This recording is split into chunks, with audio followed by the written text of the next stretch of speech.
Bismillahirrahmanirrahim. Assalamualaikum warahmatullahi wabarakatuh. Malam ini adalah berbarengan dengan hari kemerdekaan proklamasi negeri kita, Republik Indonesia yang ke-80. Kita doakan pula semoga para syuhada, para pejuang, para pahlawan yang gugur di dalam mengusir penjajah kolonialis, imperialis Inggris, Portugis, Belanda dan Jepang. Semoga para pahlawan, para syuhada Allah berikan rahmah, Allah berikan maghfirah, Allah jadikan kubur mereka taman surga. Jamaah yang kami hormati, kemerdekaan itu sesungguhnya adalah rahmat yang Allah berikan yang mesti kita syukuri. Oleh karena itulah kemerdekaan yang bangsa kita raih dari penjajah itu bukan hadiah, bukan cuma-cuma, tapi berkat perjuangan pengorbanan para pahlawan, para syuhada, tetesan darah penghabisan. Ibaratnya mereka berjuang untuk mendapatkan hak kemerdekaannya, dan perjuangan para pahlawan itu pun tidak semata-mata menghasilkan kemerdekaan. Ada pertolongan Allah, yaitu rahmat Allah Subhanahu wa ta'ala. Kalau secara logika akal manusia, mana mungkin bambu runcing dapat mengalahkan senjata meriam yang canggih saat ini. Maka para founding fathers kita pun itu sudah menulis di dalam preambul pembukaan Undang-Undang 45 bahwa dinyatakan kemerdekaan itu berkat rahmat Tuhan yang Maha Kuasa. Ada rahmat Allah, ada pertolongan Allah yang Allah berikan kepada bangsa kita. Oleh karena itulah patut kita syukuri kemerdekaan ini, dan patut kita jaga bangsa kita ini, kita isi untuk membangun, untuk kejayaan kemajuan bangsa kita ini. Dan itu membuktikan bahwa rahmat Allah itu, pertolongan Allah itu apa sih kita butuhkan. Saat perang Badar itu Allah berikan pertolongan. 300 jumlah orang beriman, 1000 orang kafir. Allah menangkan dalam perang Badar itu dengan pertolongan Allah. Nubidduhum bi alfin minal malaikah, Allah kirim 1000 malaikat. Fathu Makkah itu pun tidak berdiri sendiri karena ada pertolongan Allah. Idza jaa nasrullahi wal fath. Jadi setiap kemenangan itu mesti kita sadari bahwa itu bukan berkat perjuangan kita saja. Ada bantuan Allah, ada pertolongan Allah, sehingga membuat diri kita, membuat bangsa kita ini tidak sombong. Semakin bersyukur kepada Allah bahwa bangsa kita dapat kemerdekaan bukan semata-mata karena perjuangan, tapi juga ada pertolongan, ada rahmat Allah Subhanahu wa ta'ala. Begitu pentingnya rahmat. Kita butuh rahmat sejak kita masih di alam kandungan. Ketika kita lahir butuh rahmat. Di dunia kita butuh rahmat. Nanti waktu kita wafat, mudah-mudahan husnul khatimah, itu kita butuh rahmat. Waktu dikubur kita butuh rahmat. Waktu hari berbangkit, yaumul ba'tsi, kita butuh rahmat. Apalagi nanti hari kiamat, hari akhirat. Oleh karena itu, amal baik orang itu tidak semata-mata yang menjadi sebab dimasukkan ke dalam surga. Bukan berarti menafikan amal soleh, tidak. Tetap amal soleh itu punya pengaruh, punya taksir. Tetapi amal soleh itu bukan menjadi iwadan, bukan menjadi pengganti daripada surga. Karena begitu kecilnya apa yang dilakukan oleh kita amal baik bila dibandingkan dengan surga, tidak ada apa-apanya. Tidak ada apa-apanya, tidak ada seujung kuku kebaikan yang kita lakukan di dunia dengan surga yang Allah berikan. Mala ainun ra'as wala uzunun sami'at wala khatara ala qalbil bashar. Surga belum pernah dilihat oleh mata, belum pernah didengar oleh telinga, belum pernah terdetik dalam hati. Tempat kesenangan yang luar biasa yang tidak ada bandingkannya dengan kenikmatan yang ada di dunia. Wah, kalau begitu Pak Ustaz, saya kagak sholat aja deh, saya kagak puasa aja lah, yang penting kan dapat rahmat Allah. Itu juga salah. Cara berpikir begitu juga enggak benar. Tetap sholat, tetap puasa, tetap ngaji, tetap ibadah, tetap berbuat baik. Tapi kebaikan kita, amal baik kita itu tidak semata-mata yang menjadi sabab di dalam masuk ke dalam surga. Nah, ini ayat terakhir itu termasuk disunahkan kita sujud tilawah namanya. Makanya ke dalam Quran itu dikasih tanda mihrab. Itu namanya ayat-ayat sajadah. Ada 15. Di antaranya ini. Kalla la tuti'hu wasjud waqtarib. Jadi kita sujud tilawah.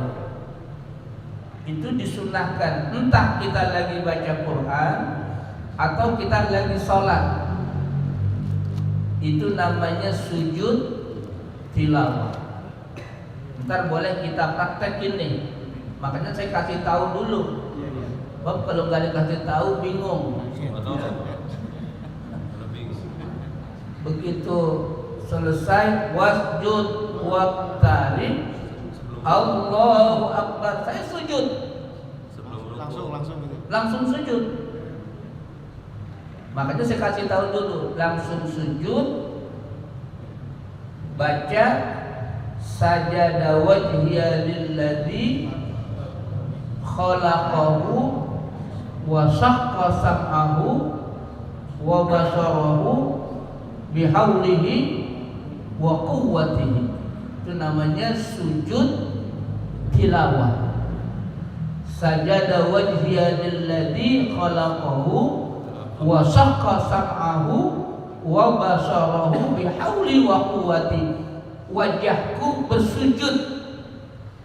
Sajada wajhil ladzi khalaqahu, yang telah Allah ciptakan.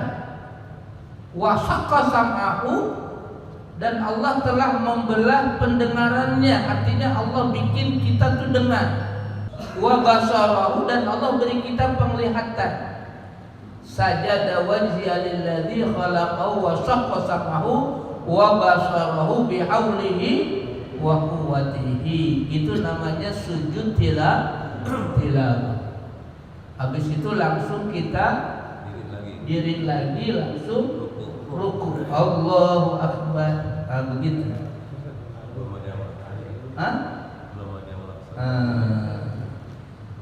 Itu makanya saya kasih tahu dulu, kita biar kagak kaget. Sebab kalau kagak belum kasih tahu, ini Pak Ustadz lupa kali ini. Ustadz lupa nih kata dia. Langsung sujud baik katanya. Apalagi dia ngomong sama temannya, Ustadz salah. Jadi batal sholatnya. Oh, boleh baca bacaannya boleh baca subhanallah walhamdulillah wallahu akbar, boleh. Itu boleh. Oh, saya nggak hafal Pak Ustaz. Sajada wajhil ladzi khalaqahu wa syaqqa sam'ahu wa basarahu. Saya nggak hafal bacaan itu. Boleh baca subhanallah walhamdulillah, boleh. Nah, yang penting itu kita bersujud. Ara'aita alladzi yanha 'abdan idza shalla, sudah. Ara'aita in kana alal huda au amara bin taqwa. yaitu ada orang Abu Jahal yang mencoba menghalangi Nabi waktu Nabi mau sholat.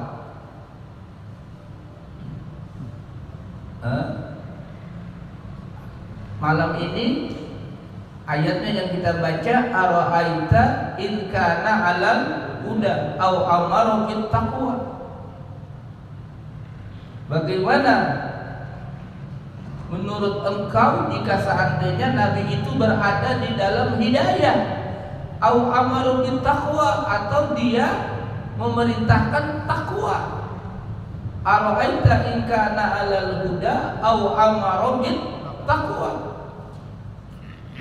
Ara'aita in kadzdzaba wa tawalla alam ya'lam bi anna Allah yara. Apakah engkau perhatikan jika dia kadzdzaba wa tawalla,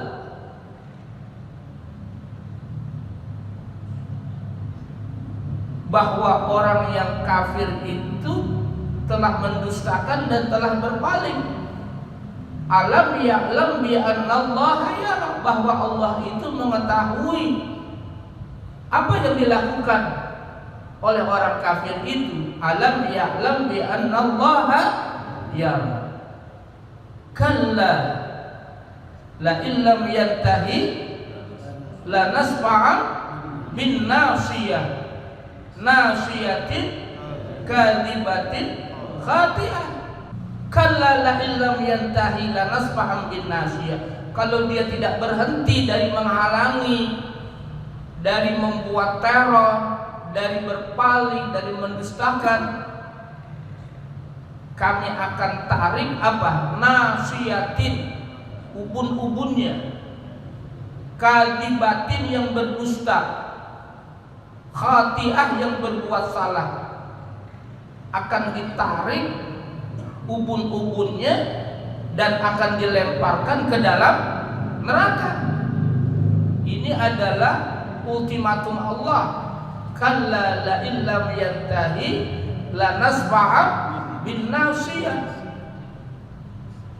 Ditarik ubun-ubunnya, penuh dengan kedustaan, penuh dengan kesalahan.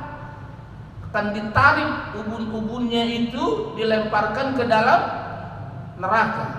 Ini ultimatum Allah sangat keras. Falyad'u nadiyah. Coba panggil kelompoknya, coba panggil golongannya. Maka Allah mengatakan sanad'uz zabaniyah, kami akan panggil malaikat-malaikat giladul syidad yang keras, yaitu malaikat zabaniyah.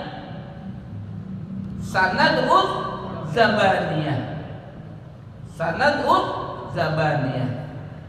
Terus ayat terakhir, kalla la tuti'hu wasjud waqtarib. Sekali-kali jangan taati orang dia kayak begitu, seperti Abu Jahal, Abu Lahab. Jangan taat, jangan hiraukan.